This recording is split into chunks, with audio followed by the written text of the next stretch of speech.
ఈరోజు తిప్పనగుంట వెళ్ళాలి, అందుకని కొంచెం మనం సాక్ష్యాలు వచ్చేవారం సాక్ష్యం చెప్పుకుందాం అండి. ఈరోజు బైబిల్ గ్రంథంలో హానోకు అనే ఆయన గురించి తెలుసుకోబోతున్నాం. ఆదాము దగ్గర నుంచి 7వ తరం వాడు హానోకు అనండి.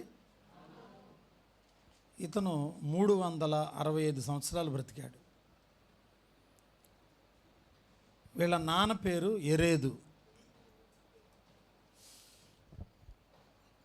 హానోకు అనగా ప్రతిష్ఠితుడు. హానోకు తండ్రి తల్లి ఇద్దరు ఎంత మంచివారంటే, ఆ రోజుల్లో ప్రజలు విపరీతంగా తాగి రక్షణ లేకుండా, మారుమనసు లేకుండా,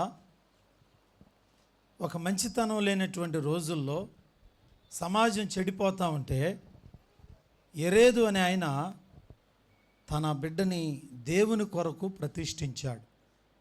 దేవునికి స్తోత్రాలు. హానోకు బ్రతికిన సంవత్సరాలు 365. ఆదికాండము 5వ అధ్యాయము 21 నుంచి 24 వరకు. హానోకు 65 ఏండ్లు బ్రతికి మెతూషెలను కనెను. హానోకు మెతూషెలను కనిన తర్వాత 300 ఏండ్లు దేంతో దేవునితో నడుచుచు కుమారులను కుమార్తెలను కనెను. హానోకు దినములన్నీ 365 ఏండ్లు. హానోకు దేవునితో నడిచిన తర్వాత దేవుడు అతనిని తీసుకుని పోయాను గనుక అతడు లేకపోయాను. బైబిల్ అందరు తెరిచి చూశారు గమ్మా. ఆదికాండము 5వ అధ్యాయము 21 నుంచి 24 వరకు మనం చదువుకున్నాం. హల్లెలూయా.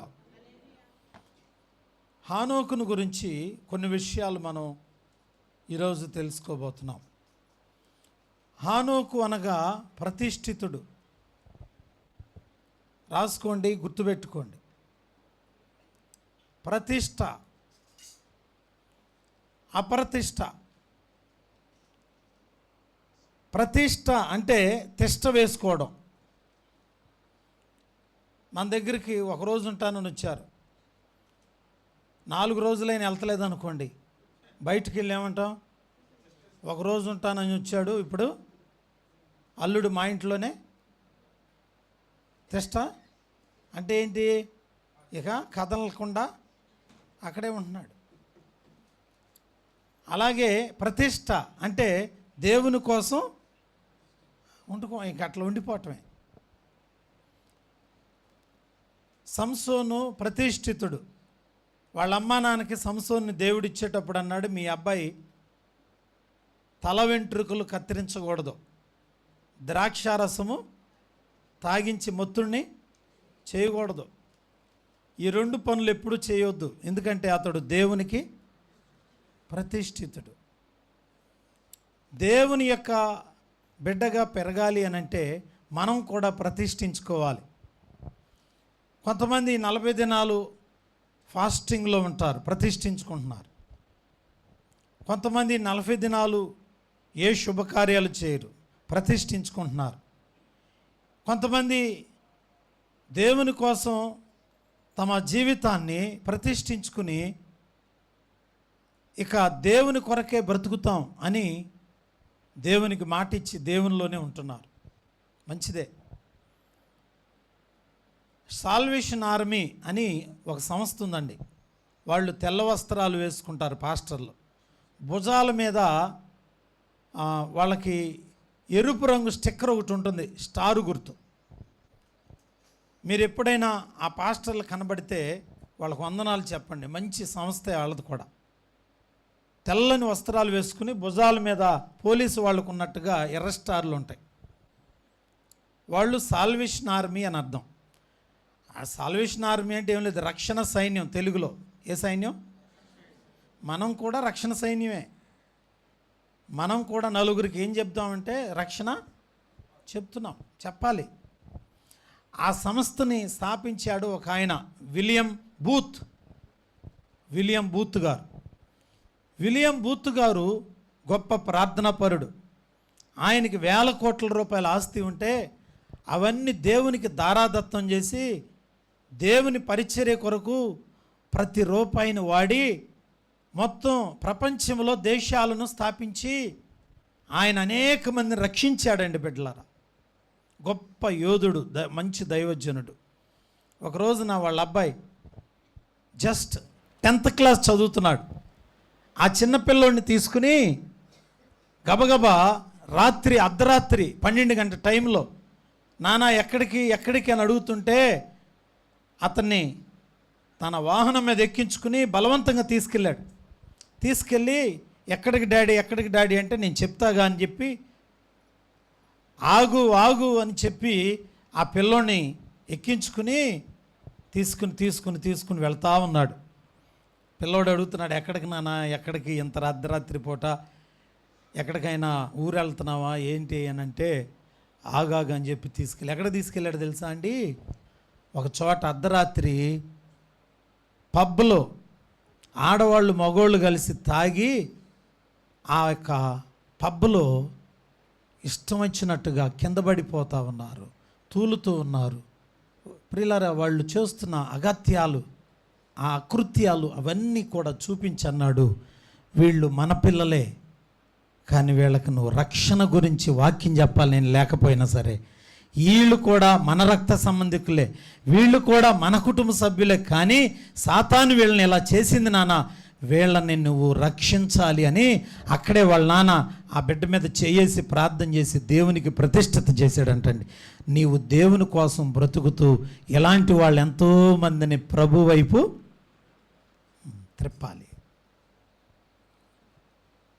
త్రిప్పాలని చెప్పాడు. ఆ కుమారుడి పేరు బ్రామ్వెల్ బూత్.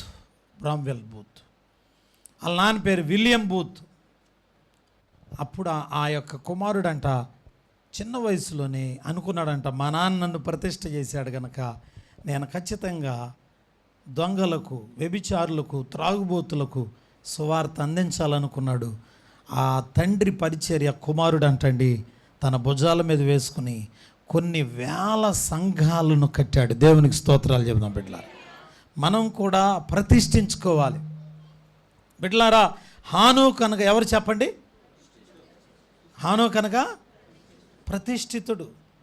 హానోకు దేవుని యొక్క వాక్యమును, దేవుని యొక్క కృప కొరకు కనిపెట్టి ఆ రోజుల్లో ఉన్న ప్రజలు విపరీతంగా త్రాగుచు, తినుచు, వ్యభిచారం చేస్తూ డ్యాన్సులు వేస్తున్నారు బిడ్డలారా. అలాంటి పరిస్థితుల్లో ఉన్న ప్రజల కోసం వాళ్ళ అమ్మా నాన్న ఎరేదు అనేటటువంటి ఆయన ఈ హానోకుని కని అతన్ని పెంచి పెద్దవాడిని చేసి యవన కాలంలో ప్రజలను చూపించి వీళ్ళందరి కోసం ఒక ప్రతిష్ఠితంగా బ్రతకాలని చెప్పాడు దేవుని బిడ్డలారా. ఈ రోజున మన పిల్లలను కూడా మనం అలా ప్రతిష్ఠించుకుందాం.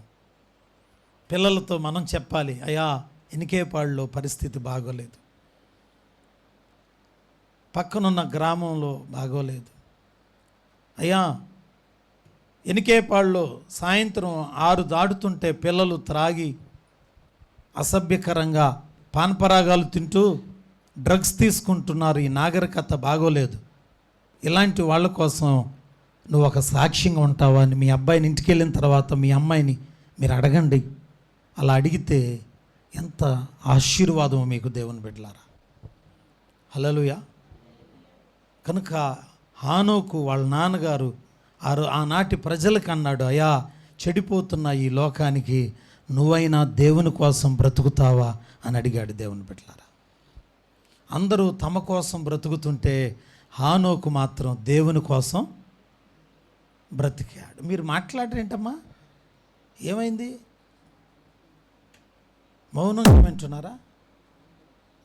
మాట్లాడాలి. మాట్లాడితే మంచిది. ఏకాత్మ సేమ్ స్పిరిట్ పనిచేయాలి. స్తోత్రం చెప్పాలి. మళ్ళీ చెబుదాం గట్టిగా, దులుపుదాం, దుమ్ము దులపాలి. నవ్వుతూ చెప్పండి, మంచిగా పొళ్ళు కనపడుతూ చెప్పండి, హల్లెలూయా హల్లెలూయా. కనుక ప్రతిష్ఠితుడు హానోకు అనే పేరు ఆయన చనిపోయిన తర్వాత నలుగురికి పెట్టుకున్నారు. ఆదికాండం 4వ అధ్యాయం 17వ వచనం చదువుకుందాం. ఆదికాండము 4వ అధ్యాయం 17వ వచనం. కయ్యూను తన భార్యను కూడినప్పుడు, అదిగో చూసారండి, ఆమె గర్భవతి అయి, హల్లెలూయా. ఆదికాండం 5వ అధ్యాయం 18వ వచనం. ఈ హానోకుని గురించే మనం వింటున్నాం. ఎరేదు 162 ఏళ్ళు బ్రతికి హానోకును కని. ఆదికాండం 25వ అధ్యాయం 4వ వచనం. 25వ అధ్యాయం 4వ వచనం. 25:4 అమ్మా. హానోకు, అక్కడ కూడా హానోకు కనపడ్డాడు. ఆదికాండం 46వ అధ్యాయం 9వ వచనం. 46వ అధ్యాయం 9వ వచనం. అదిగో యాకోబు యొక్క జ్యేష్ఠ కుమారుడు పేరేంటి? రూబేను. రూబేనుకు పుట్టిన కుమారులైన, అంటే రూబేను కొడుకుల్లో ఒక కొడుకు పేరేంటి? నలుగురు హానోకులు మొత్తం. ఈయన ఒక హానోకు, నలుగురిలో ఒకడిన హానోకు కనుక చెప్పండి, ప్రతిష్ఠితుడు. ఏ చెడు పని చేయకుండా, ఏ పాపం చేయకుండా, దేవునికి వ్యతిరేకమైన పని ఏది చేయకుండా కేవలము దేవుని కోసమే ఏం చేసుకున్నాడు? అలా మాట్లాడాలి. ఏం చేసుకున్నాడు? ప్రతిష్ఠించుకున్నాడు. మనం కూడా ఏం చేయాలమ్మా? ప్రతిష్ఠించుకోవాలి. ఇప్పుడు దాకా లోకం కోసం 40 సంవత్సరాలు బ్రతికావు, ఇంకా మా బ్రతికితే 20 సంవత్సరాలే. ఆ 20 సంవత్సరాలన్నా దేవుని కోసం ఏం చేయాలయ్యా? ప్రతిష్ఠించుకోవాలి. హల్లెలూయా కదండి. ఈ 40 దినాల తర్వాత బాప్తీస్ కార్యక్రమాలు ఉన్నాయి. బాప్తీసం తీసుకున్న వాళ్ళు ప్రతిష్ఠించుకోండి. నేను బాప్తీసం తీసుకుంటాను ఈ 40 రోజుల తర్వాత. అలా ప్రతిష్ట అనేది మనం తీసుకోవాలి. డెడికేషన్ చేసుకోవాలి. హల్లెలూయా, డెడికేషన్ చేసుకోవాలి దేవుని బిడ్డలారా. కనుక హానోకు అనగా ప్రతిష్ఠితుడు, దేవుని కొరకు ప్రతిష్ఠించుకున్నాడు. ఆ రోజుల్లో అంత వేల మంది, లక్షల మంది, అంతమంది తిరుగుతూ త్రాగుతూ ఉంటే వాళ్ళల్లో ఒక ఆణిముత్యంలాగా, ఒక లిల్లీ పుష్పంలాగా, ఒక ఖర్జూరపు చెట్టులాగా నా బిడ్డలారా ఒక నీతిమంతుడు వెలసాడు. ఆయనే హానోకు. రెండవది మనం చూస్తే హానోకులో ఉన్న లక్షణం ఏంటంటే, హానోకు ఇతడు ప్రిలరన్ 65వ సంవత్సరంలో ఒక కుమారుని కన్నాడు. హానోకు 65 ఏండ్లు బ్రతికి మెతూషులాను కనెను. ఎవరిని కన్నాడమ్మా? మెతూషులాను కనెను. మెతూషులా అని ఆయన 969 సంవత్సరాలు బ్రతికాడు. మళ్ళీ చెప్తున్నా, ఎన్ని? 969. అన్ని సంవత్సరాలు మనం బ్రతకగలుగుతామా? అప్పుడు నూడిల్స్ లేవు, దమ్ బిర్యానీ అంతకంటే లేదు అసలు. అప్పుడు ఏమి ఎట్లాంటివి లేవు. చక్కగా ఆకుకూరలు, ఫ్రూట్స్, శాఖాధాన్యాదాలు తిన్నారు. అందుకని అన్ని సంవత్సరాలు. దేవునికి స్తోత్ర. కనుక మనం గమనించినట్లయితే ఇక్కడ మనం చూస్తే రెండవది ఆత్మీయంగా చూస్తే 5వ అధ్యాయంలోనే ఆదికాండం 22వ వచనం చూస్తే ప్రియులారా మనం గమనించినట్లయితే 22వ వచనం, హానోకు మెతూషులాను కనిన తర్వాత 300 ఏండ్లు దేవునితో నడుచుచు కుమారులను కుమార్తెలను కనెను. రెండవది మనం చూస్తే ఇతడు దేవునితో నడుచుచు. ఎవరితో? దేవునితో నడిచాడు. Note this point. మనం ఎవరితో నడుస్తున్నాం? ఏమ్మా, మనం ఎవరితో? లేదండి, మా మేనమామ ఏం చెప్తే అదే చేస్తా నేను. లేదు, కుదరదండి. మా మేనత్త చెప్పాలి మాకు, లేకపోతే మా బాబాయ్ చెప్పాలి, మా పెదనాన్న ఏది చెప్తే అదే. ఒరే బాబు, ఆయనకి రక్షణ లేదురా నాయన, ఆయన బతకడు, మిమ్మల్ని కూడా బతకనేవాడు అంటే లేదు, కుదరదు. ఆయన చచ్చిపోయి నరకానికి వెళ్తాడు, ఈయన కూడా పోతాడంతే. హల్లెలూయా. కనుక ఎవరు మాట అంటున్నావు? ఎవరిని చూసి నడుస్తున్నావు?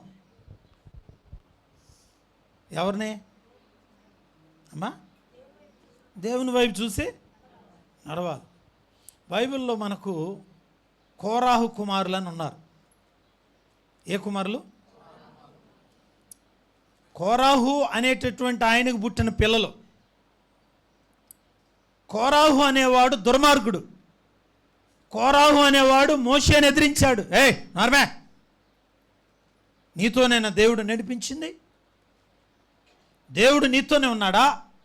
మోషే అనేవాడు దుర్మార్గుడు, అసలు మోషేని చంపాలి అని కొంతమంది బ్యాచ్ని తయారు చేశాడు. దాతాను, అబీరాము అనేటటువంటి వారిని కలుపుకొని ఎవరి మీద తిరగబడ్డాడు తెలుసా అమ్మా? దైవజనుడి మీద తిరగబడ్డాడు. అసలు నువ్వు చెప్పేది కరెక్ట్ కాదు, నోర్మే అని మోషే మీద తిరగబడుతుంటే, మోషే మనందరికీ తెలుసుగా ఆయన ఎలాంటి వాడు? సాత్వికుడు. ఆయన అంటున్నాడు, అయ్యా కోరాహు గారు, సార్ ఏమనుకో, మాకు నాలుగు తప్పు సార్, పరలోకం వెళ్ళలేం, అలా చేయకూడదయ్యా. ఆయన నోర్మే, నీకేం తెలుసు అని దైవజనుని రాళ్లతో కొట్టాలని ఒక గుంపుని తయారు చేశాడు.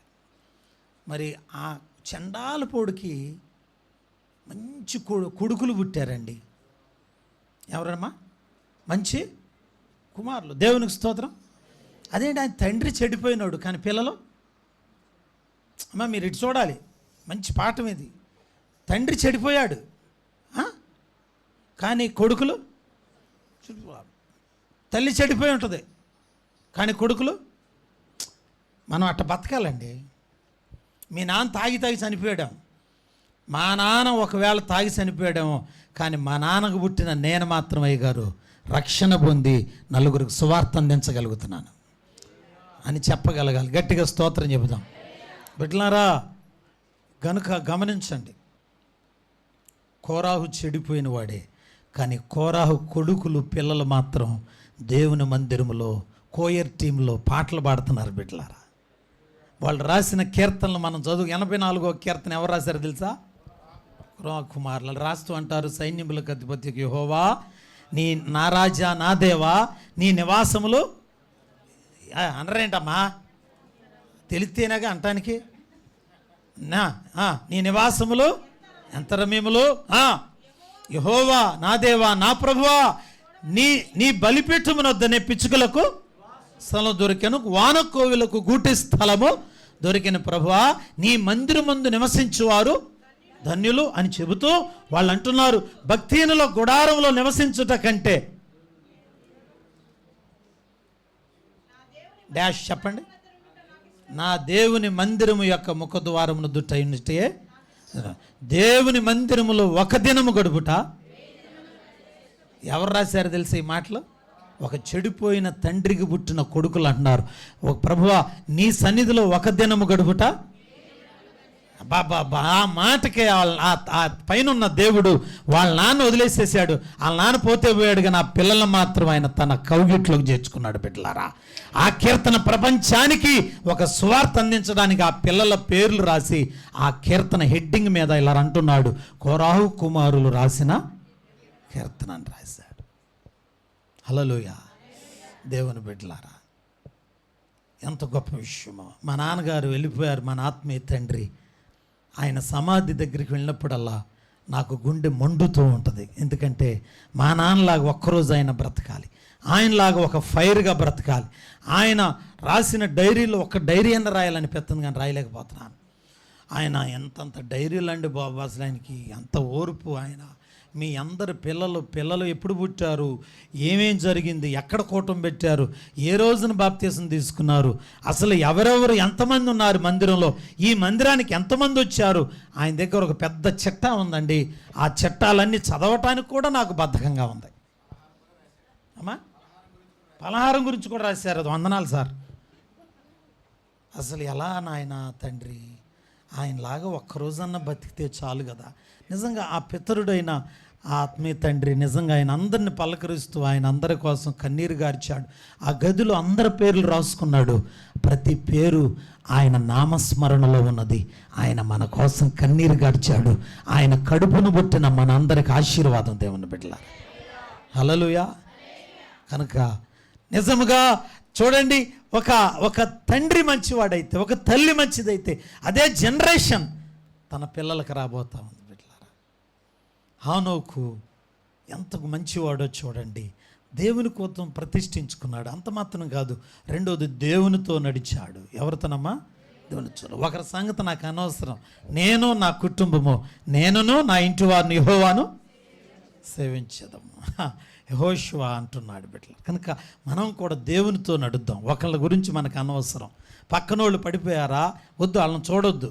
లేకపోతే వేరొక సహోదరి ఆయన దేవునికి వ్యతిరేకంగా ఉందా, వద్దు. అవన్నీ మనకు రోల్ మోడల్ కాదు. వాళ్ళు కాదమ్మా, రక్షణ మారు మనసు పొంది ఒక సింహంలాగా బ్రతుకుతున్నారు చూసావా, వాళ్ళను రోల్ మోడల్గా మనం పెట్టుకోవాలి. హల్లెలూయా. రోల్ మోడల్గా పెట్టుకోవాలి బిడ్డలారా, రోల్ మోడల్గా పెట్టుకోవాలి. కనుక దేవునితో నడిచాడు. నువ్వెవరికి పుట్టినా సరే, మీ నాన్న ఒకవేళ రక్షణ లేదా, మీ అమ్మకి రక్షణ లేదా, వాళ్ళని వదిలేయి. వాళ్ళంతే మారాళ్ళు. వాళ్ళ కడుపును పుట్టిన నువ్వన్న వాళ్ళతో చెప్పాలి, సమాజంతో చెప్పాలి. మా అమ్మ మా నాన్న ఒకవేళ అలా ఉన్నారేమో, కానీ నేను మాత్రం పలానా దైవజనుడు కడుపున ఆత్మీయంగా పుట్టాను, ఆ ఆత్మీయ తండ్రి వాక్యములో నేను పుట్టుకొచ్చానని చెప్పాలి బిడ్డలారా. చెప్పండి అమ్మ. హల్లెలూయా, హల్లెలూయా. దేవుని బిడ్డలారా, శారీరకంగా నువ్వు ఎవరికి పుట్టావో నాకు తెలియదు, కానీ ఆత్మీయంగా పుట్టడానికి నీ ఆత్మీయ తండ్రి మాటలను నువ్వు వినాలి, ఆయనకు లోబడవలసిన వాడిని. అండ్ థర్డ్ వన్ మనం చూసినట్లయితే, అతడు దేవునితో నడుచుచు కుమారులను కుమార్తెలను కనెను. మూడోది ఇది, కుమారులను అనెను. నేను శారీరకంగా గురించి మాట్లాడతలేదు. ఈయన దేవునితో నడుస్తూ అనేక మందినట ఆత్మీయ కుమారులుగా, ఆత్మీయ కుమార్తెలుగా ఆయన మార్చుకుంటూ ఉన్నాడు బిడ్డలారా. మనం కూడా ఇన్ని సువార్త వింటున్నాం, ఇంత దేవునిలో ఎదుగుతున్నాం కదా. మనతో పాటు ఉన్న వాళ్ళు చెప్పాలి సాక్ష్యం. నేను పలానా ఆవిడ వల్ల మందిరానికి వచ్చానయ్యా, నేను పలానా ఆయన వల్ల ఆయన చూసి మేము అద్దెకి వచ్చాం, ఆయన మరి మా పక్కనే ఉన్నారు, ఆయన వాళ్ళ కుటుంబం యొక్క ఆత్మీయ స్థితిని చూసి మీరు ఏ మందిరానికి వెళ్తారని అడిగి, అయ్యా ఇక్కడికి వచ్చాం, మాకు పలానా ఆయన ఆత్మీయ సహోదరుడు, పలానా ఆత్మీయ సహోదరి, నిజంగా ఆవిడని బట్టే నేను మందిరానికి వచ్చాను. దేవునికి స్తోత్రం చెబుదాం. హల్లెలూయా. అదే ప్రియులారా, మా జయమమ్మ, మన డోర్కా గారు, తర్వాత ఆ డోర్కా గారి తల్లిదండ్రులు, ఆ లూదియం గారు బాలయ్య గారిని నాకు అసలు ఈ ఊరోళ్ళే కానీ నాకు తెలియదు వాళ్ళు. కానీ మా మామ వాళ్ళ దగ్గరికి వెళ్ళి, మా జయమమ్మ వాళ్ళతో మాట్లాడి, నా మనవడు సేవ చేస్తున్నాడని ఒక చక్కని కుటుంబాన్ని నాకు పరిచయం చేసింది. లేకపోతే ఆ డోర్కా వాళ్ళు, మన ప్రియులారా శారమ్మ గారు వాళ్ళు నాకు అసలు తెలిసేవాళ్ళు కాదు. మరి వాళ్ళ అమ్మగారి దగ్గరికి వెళ్ళి, మరి ప్రియులారా లూదియం గారి యొక్క అత్తగారు దైవస్వరూపికి వెళ్తుంది, ఆమె అక్కడికి వెళ్ళేది. కానీ ఆవిడ కంటే గొప్పది లూదియం గారు. ఎందుకో తెలుసా? తన 3 పిల్లలను క్రైస్తవులుగా మార్చుకుంది బిడ్డలారా. స్తోత్రం చెబుదాం. ప్రియులారా, వాళ్ళ అత్తగారు ప్రార్థన చేసింది కానీ వాళ్ళ పిల్లలు ఎవరిని మార్చలేకపోయింది. కానీ లూదియం గారు మాత్రం ఆమె అత్త కంటే గొప్పది. ఎందుకంటే తన పిల్లలను మార్చుకుంది, తన అల్లుళ్ళను కూడా మార్చుకుంది. స్తోత్రం చెబుదాం. హల్లెలూయా. అన్ని మంచి కుటుంబాలు మా మామ వల్లే నాకు దొరికాయి. ఈవెన్ తిప్పనగుంట అక్కడికి వెళ్ళామంటే మా మామే నన్ను అక్కడికి తీసుకెళ్ళింది. శేఖర్ గారికి ఏం తెలియదు, ఆయనకు వాక్యం తెలియదు కదా, అసలు ఏం తెలియదు, పాపం ఆయనకేం తెలియదు. మా మామే నన్ను వెంట పెట్టుకుని ఆ తిప్పనగుంట ఎప్పుడూ 30 సంవత్సరాలు తర్వాత తిప్పనగుంట వెళ్ళాం. అక్కడ పరిచయం చేసింది.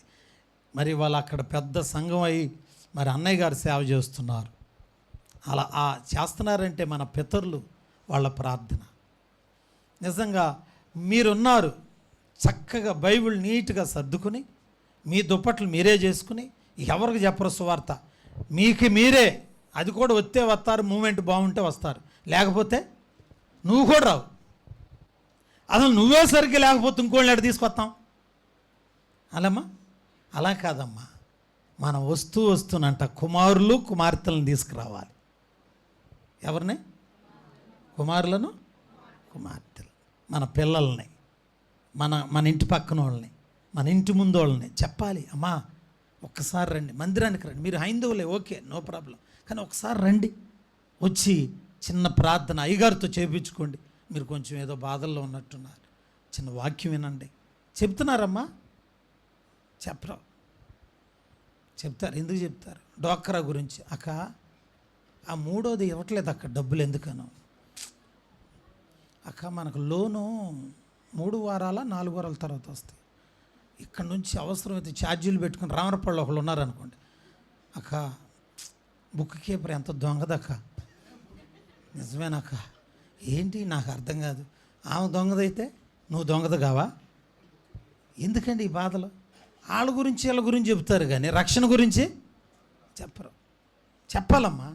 మనమంట మన కుమారులను కుమార్తెలను దేవుని దగ్గరికి స్తోత్రం చెబుదాం. హల్లెలూయా. తీసుకురావాలి మనం. హానోకు దేవుని దగ్గరికి బిడ్డలను తీసుకొచ్చి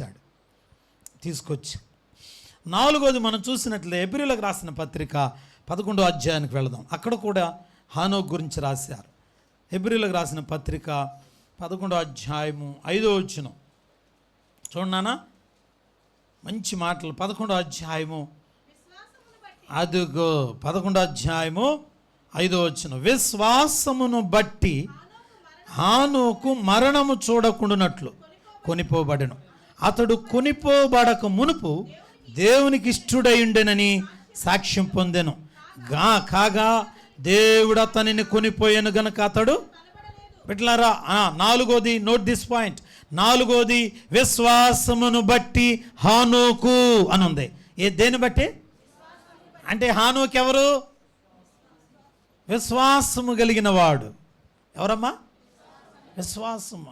కింద వచ్చిన వాళ్ళు ఉంటుంది, ఏమనుందో తెలుసా బిడ్డలారా? విశ్వాసమును బట్టి నోవాహు, విశ్వాసమును బట్టి అబ్రహాము అని ఇలా మాట్లాడుతూ విశ్వాసము లేకుండా దేవునికి ఇష్టుడై ఉండట అసాధ్యము.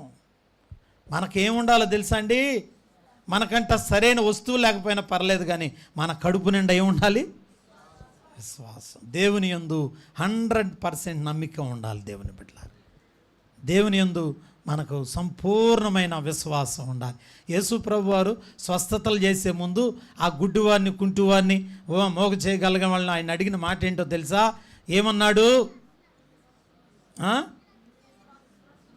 ఆయన అడిగిన మాట ఇదే, నీ విశ్వాసమే నిన్ను స్వస్థపరుచునుగాక అన్నాడు. అంతేనా? నీ నమ్మిక చొప్పిన నీకు స్వస్థత జరుగునుగాక. అంటే మనకేముండాలి? హల్లెలూయా. ఏముండాలంట? విశ్వాసం. మరి మన దగ్గర ఏమున్నది? మన దగ్గర ఏముంది? విశ్వాసం ఉన్నదా?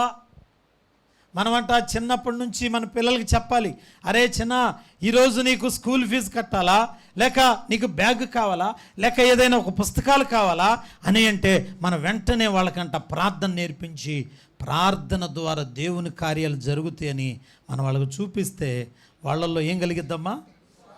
విశ్వాసం కలిగిద్ది. లేకపోతే వాళ్ళు పద్దాక అనుకుంటారు, నాకేంటి మా నాన్న ఇస్తాడు, నాకేంటి మా నాన్న ఇస్తాడు, మా అమ్మగారు ఇస్తుంది, నేను ఎంత అడిగితే ఎంత ఇస్తుంది. విశ్వాసం అంతా నాన్న మీద అమ్మ మీద ఉంటే ఇక తండ్రి మీద ఏముంటుంది? యేసయ్య మీద లేదుగా కదా. అందుకని మనం చిన్నప్పటి నుంచే వాళ్ళని ఏం చేయాలంట? దేవుని మీద నమ్మిక ఉంచేటట్టుగా మనం వాళ్ళకి ప్రార్థన అనుభవం నేర్పించాలి. హానోకు ఎవరంటే విశ్వాసం కలిగిన వాడు. చెప్పండి అమ్మా, విశ్వాసం. హల్లెలూయా. విశ్వాసం ఉంటే దేవుని మీద విశ్వాసం ఉన్నవాళ్ళు ఏదైనా సాధించగలుగుతారు బిడ్డలారా. అబ్రహాము విశ్వాసవంతుడు కదా, అందుకని ఆయన జీవితంలో ఎన్నో గొప్ప కార్యాలు చూశాడు. అబ్రహాము దేవుని నమ్మెను, అది అతనికి నీతిగా ఎంచబడింది. విశ్వాసులు నీతిమంతులుగా తీర్చబడతారు. విశ్వాసులు దేవునికి ఇష్టలవుతారు.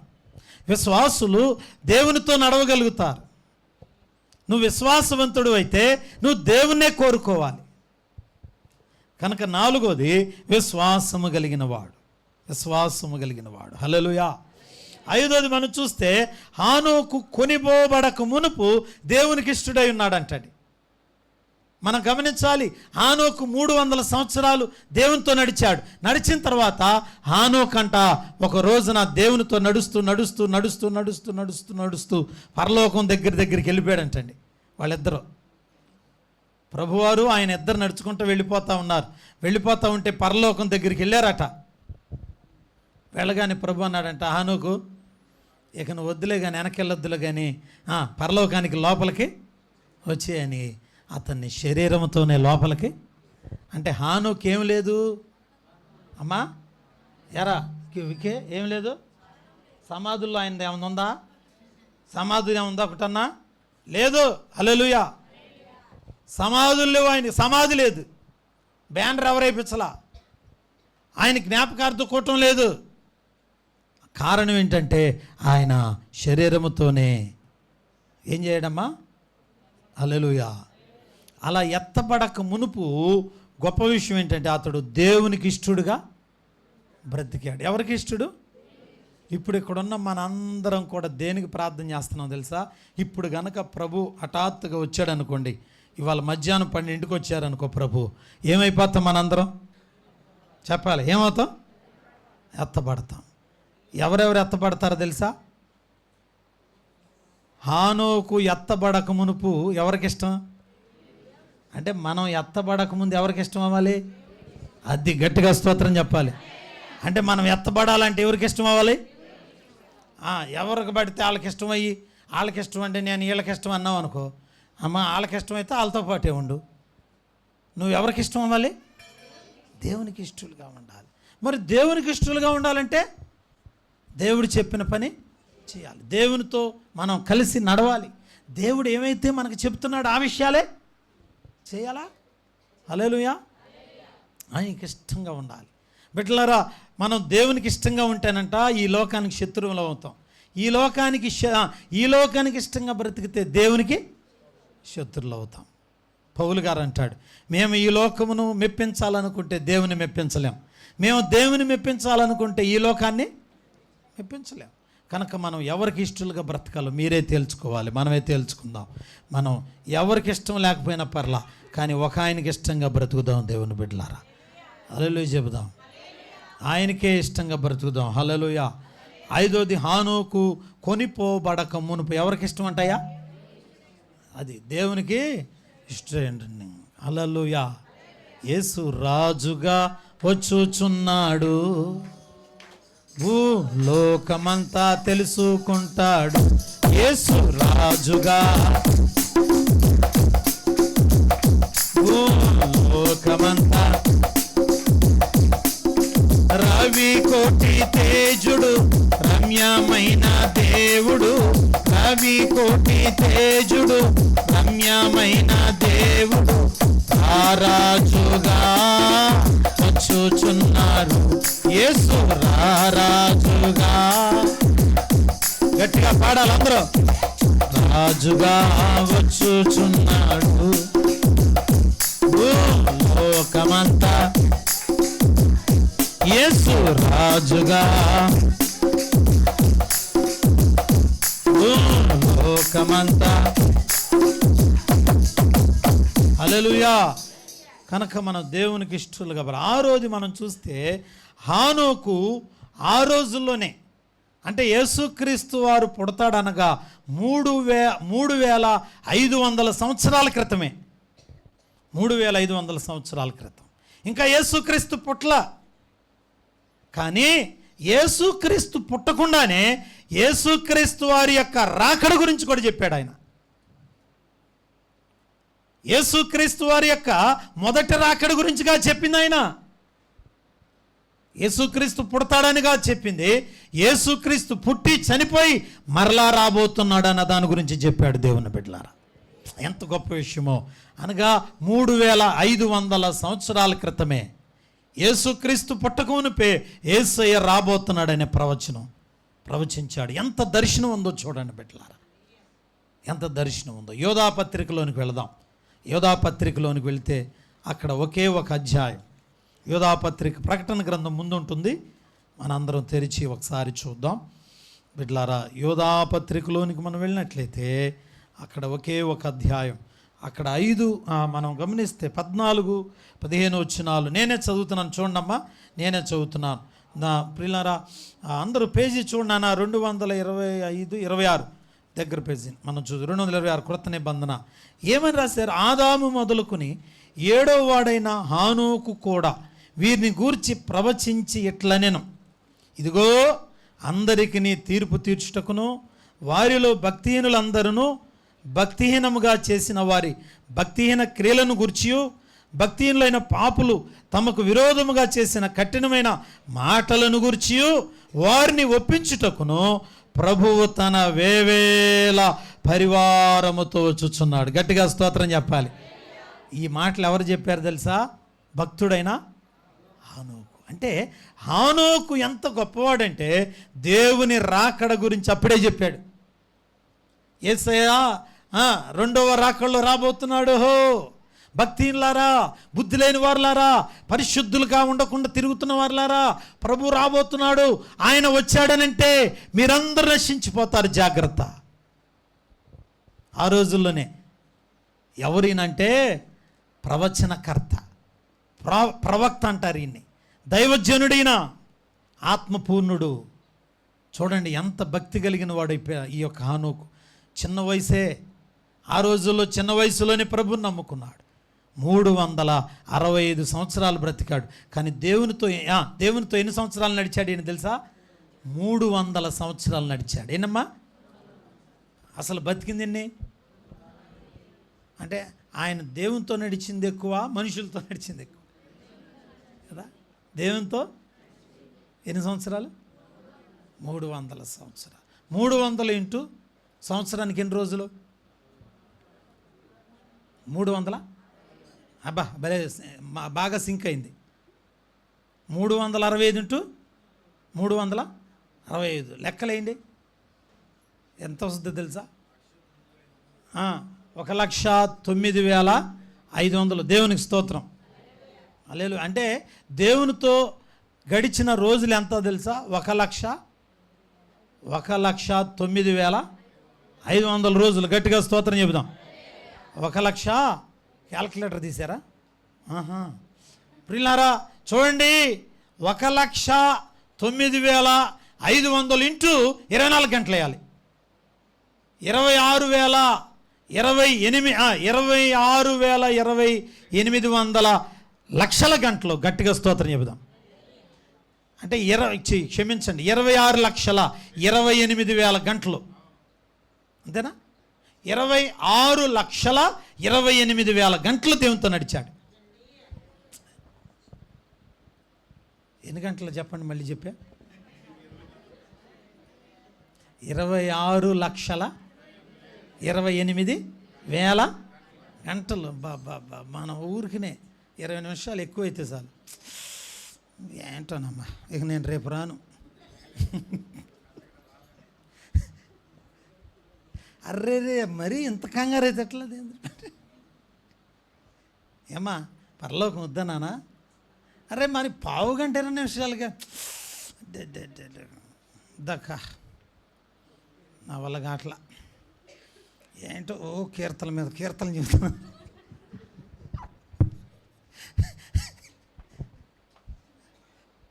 ఏంటి అసలు ఇంత బాధ ఏంటి?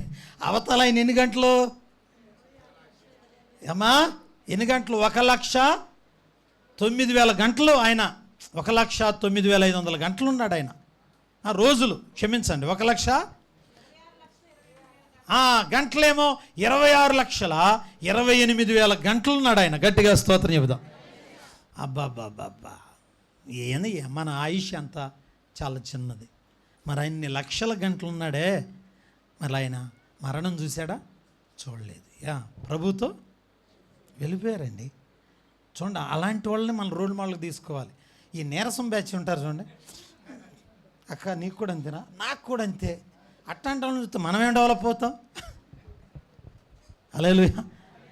మనమంట ఎవరైతే ప్రభువునందు గట్టుకున్నారో వాళ్ళనే మనం రోల్ మోడల్గా చేసుకోవాలి. జబ్బు బలహీనులు తట్టుకోలేని బ్యాచీలను చూసి మనం వాళ్ళ రోల్ మోడల్ వద్దు. నోర్మే సైతానా, ఆమె చూడు ఎట్ట నిలబడ, మనమంట స్ట్రాంగ్ పర్సన్స్ లాగా మనం నిలబడ. హల్లెలూయా. దేవుళ్ళు గట్టిగా ఉండాలండి, గట్టిగా ఉండాలి. కనుక దేవుడు మీకు ఆరోగ్యం ఇచ్చును గాక, మీకు దీర్ఘాయువు కలుగును గాక. మీరు కూడా 300 వద్దులే కానీ, ఎందుకంటే లేనిపోయిన తలనొప్పులు అన్నవసరంలా, చక్కగా నిండు నూరేళ్ళు సంతోషంగా మనం వర్ధిల్లుదాం గాక. హల్లెలూయా. ఆరోది హానోకు ప్రవచించాడు, యేసయ్య రాకడ గురించి అప్పుడే ప్రవచించాడు. దేవునికి స్తోత్రం. తర్వాత లాస్ట్కి మనం చూస్తే హానోకు నిజంగా ఆయన ప్రవచించటం మాత్రమే కాదు, అప్పుడే ఆయన రాకడ కోసం సిద్ధపడ్డాడు. యేసయ్య రాకడ కోసం తను తాను అంటే సిద్ధపడుతూ అనేకులను సిద్ధపరిచాడు. మనం కూడా సిద్ధపరచాలి. బిడ్డలారా, ఇప్పటికే గ్యాస్ తక్కువైపోయిందని వార్తలు వస్తున్నాయి. ఎందుకంటే ఇరాక్ నుంచి మనకు గ్యాస్ రావాలి, గల్ఫ్ కంట్రీస్ నుంచి మనకు డీజిల్ పెట్రోల్. వాళ్ళకి అక్కడ మనకు గనక పంపుల కోసం మనం పంపుల కోసం 30, 40, 100 అడుగులు గొయ్యి గనక తోవితే మనకు నీళ్లు పడినట్లు వాళ్ళకి ఆయిల్ పడుతుంది. అక్కడి నుంచి రావాలి పెట్రోల్, అక్కడి నుంచి రావాలి డీజిల్, అక్కడి నుంచి రావాలి కిరోసిన్, అక్కడి నుంచి రావాలి గ్రీజ్, అక్కడి నుంచి రావాలి గ్యాస్. మరి ఇప్పుడు అక్కడ ఏం జరుగుతుంది? యుద్ధాలు జరుగుతున్నాయి. బిడ్డలారా, బైబిల్లో ఉంది, ప్రభు రాకడొచ్చేటప్పుడు అంట రాజ్యం మీద రాజ్యం, ప్రజల మీద ప్రజలు ఏం జరిగిద్దంట? తిరగబడతారు. ఏమా? వేదనలకు ప్రారంభం. ముందు రోజుల్లో కరెంటు కూడా పోద్ది, కరెంటు కూడా పోవచ్చు. బిడ్డలారా, మీరు గమనించండి, ముందు రోజుల్లో మనకి ఇక కరెంటు కూడా పోతే మన పరిస్థితి ఏంటి? కానీ దేవుని కృపను బట్టి శాటిలైట్లు కూడా పోతాయి. అవి గనకపోతే నా సామరంగా ఇక సెల్ ఫోన్లు అనేది ఒక్కటి కూడా పనిచేయవు. ఎంత విలవిల్లాడిపోతారంటే, నేను ఆ టయానికి ఫోన్ చేస్తాను, నన్ను చూస్తున్నాడు అనుకుంటా, ఒకవేళ చూస్తున్నాడేమో మా ఆయన అని అనుకో. ఇప్పుడు ఇక్కడున్న వాళ్ళతో మాట్లాడరు కానీ ఎక్కడో దూరం ఉన్న వాళ్ళతో మాట్లాడుతూ ఉంటారు గంటల తరబడి. బిడ్డలారా, ఆ సెల్ ఫోన్, ఇక టీవీలు, తర్వాత కంప్యూటర్లు ఇక పనిచేయవు. పాండమిక్ రాబోతుంది, కరువు రాబోతూ ఉంది. కనుక రానున్న రోజుల్లో మన మీద విపరీతమైనటువంటి కరువు మనల్ని తాండవించబోతూ ఉంది. జాగ్రత్త. ప్రియులారా, ఈరోజు చెబుతున్నారు, ఇంకా గ్యాస్ దొరకకపోవచ్చు కనుక కట్టి పుల్లలతో భోజనాలు వంటలు చేసుకోమని చెబుతున్నారు. గ్యాస్కి అలవాటు పడ్డ మన ప్రాణం కట్టి పుల్లల కోసం వెళ్ళగలుగుతుందా? ఇప్పుడు 2 కాలువతల పుల్లలకు వెళ్ళాలి. ఎవరు వెళ్తారు అమ్మా? వెళ్ళలేరు. మధ్యలోనే పడిపోతారు. అక్కడి నుంచి ప్రార్థనలు చేయమని కోరతారు. నేనాడు చేసేదమ్మా, నేను పుల్లలు కొడుతున్నాక అక్కడ. బిడ్డలారా, గమనించండి, షార్టేజ్ రాబోతుంది, అన్ని విషయాలు షార్టేజ్. కనుక మనం మరి ఏమి అంటే కరువు ప్రపంచానికి వెళ్ళబోతున్నాం. అందుకని ప్రభు అంటున్నాడు, ఇదిగో ఆయన త్వరగా వచ్చుచున్నాడు. గట్టిగా చప్పట్లు కొట్టి యేసయ్యను ఆహ్వానిద్దాం. ప్రభుని యేసు నీవు త్వరగా రమ్ము. చప్పట్లు కొట్టి ప్రభుని ఆహ్వానిద్దాం. స్తోత్రం, స్తోత్రం. ప్రభు అయిన యేసయ్యా, నీవు త్వరగా రమ్ము, మమ్మలను తీసుకుని పొమ్మని మిమ్మల్ని ఆహ్వానిస్తున్నాం ప్రభు. ప్రార్థన చేసుకుందాం. హానోకోలే మనం కూడా ప్రభువులో ముందుకు కొనసాగుదాం. దేవుడు తన మాటలు దీవించునుగాక. మనం కూడా ప్రార్థనలో ముందుకు వెళదాం. తలలు వంచండి నాన్న, ప్రార్థన చేసుకుందాం. తలలు వంచండి, అందరూ మోకరించండి, ప్రార్థన చేసుకుందాం. ప్రభు మనతో మాట్లాడారు చక్కని విషయాలు. హానోకు ప్రతిష్ఠితుడు, దేవుని కోసం నడిచాడు. ఆ రోజుల్లో చెడిపోయిన తరానికి ఒక సాక్షిగా ఉన్నాడు. బిడ్డలారా, హానోకు ఆయన ఆత్మీయ కుమారులను సిద్ధపరిచాడు. హానోకు ఆత్మ కలిగిన వాడు, విశ్వాసము గలవాడు. హానోకు కొనిపోబడక మునిపే దేవునికి ఇష్టడుగా బ్రతికాడు. బిడ్డ, నేను మనం కొనిపోబడక మునిపే దేవునికి ఇష్టడుగా బ్రతకాలి, లేకపోతే ప్రమాదం ఉన్నది. బిడ్డలారా, ఆయనకి ఇష్టలుగా బ్రతుకుదాం. ప్రభు వైపు చూద్దాం, ప్రార్థన చేసుకుందాం. ప్రవచనం చెప్పారు ఆ రోజుల్లోనే. బిడ్డలారా ప్రార్థన చేసుకుందాం. తలలో ఉంచినట్లయితే ప్రార్థన. పరిశుద్ధమైన తండ్రి, ప్రేమ కలిగిన యేసయ్యా నీకు వందనాలు. ఇదిగో నా తండ్రి, మీరు మాతో మాట్లాడిన ప్రతి మాట కొరకై మీకు వందనాలు. నిజమేనైనా ఆ రోజుల్లోనే 3500 సంవత్సరాల క్రితమే హానోకు ఏ విధంగా ప్రభువా మీ యొక్క ఆత్మతో నింపబడ్డాడయ్యా. అతడు మీతో నడిచిన సంవత్సరాలు 365 రోజులు, 1,09,500 రోజులు. నాయనా గంటలు 26,28,000 గంటలు మీతో నడిచాడు ప్రభువా. మేము కొద్ది గంటలు, 1 గంట, 2 గంటలకే చాలా ప్రభువా అనుకుంటున్నాం. క్షమించు నాయనా తండ్రి. అవతల లక్షల గంటలు నీతో నడిచాడయ్యా. ఆ బిడ్డ ఎంత మంచివాడు, ఎంతగా తగ్గించుకున్నాడు ప్రభువా. చెడిపోయిన మానవులలో అయ్యా, పాడైపోతున్న మనుషుల మధ్యలో అతడు నాయన వల్లి పుష్పంలాగా నిలబడ్డాడు. అందుకనే అతను మరణం చూడకుండా కొనిపోబడ్డాడు ప్రభువా. మేము కూడా నాయన ఎత్తబడక మునిపే నీకు ఇష్టలుగా బ్రతికేవారిగా చేయనైనా, నీకు ఇష్టమైన పని చేసేవారిగా చేయనైనా అయ్యా. నీకు ఇష్టమైన పనులు చేసే బిడ్డలుగా చేయండి. కృప చూపించండి నాయన. రాకడ త్వరగా ఉన్నది, ఎందుకంటే యుద్ధ వార్తలు మా ప్రక్కనే వినబడుతున్నాయి నాయన. అయ్యా, మా దేశం కూడా యుద్ధానికి సిద్ధమవుతుంది ప్రభువా. అయ్యో నా తండ్రి, యుద్ధ వార్తలు, యుద్ధ సమాచారం వినబడుతున్నది. యాతనలు, శ్రమలు ప్రారంభించబడ్డాయి, కరువులు ప్రారంభించబడ్డాయి. జనం మీద జనము తిరగబడుతున్నారు ప్రభువా. రాజ్యం మీద రాజ్యము తిరగబడుచున్నది నాయన. మీరు అక్కడ ఆలస్యమైందేమో అనుకుంటున్నాం, కానీ దగ్గరకు వచ్చేసిందయ్యా. అయ్యా, మీరు రాకమునుపే ఈరోజే బాప్తిసం తీసుకున్న వాళ్ళకి అవకాశం ఇస్తున్నాం నాయన. రక్షణ పొందండి, బాప్తిసం తీసుకోమ్మా. నీతోనే చెప్పేది, బాప్తిసం పొందు, రక్షణ పొందు.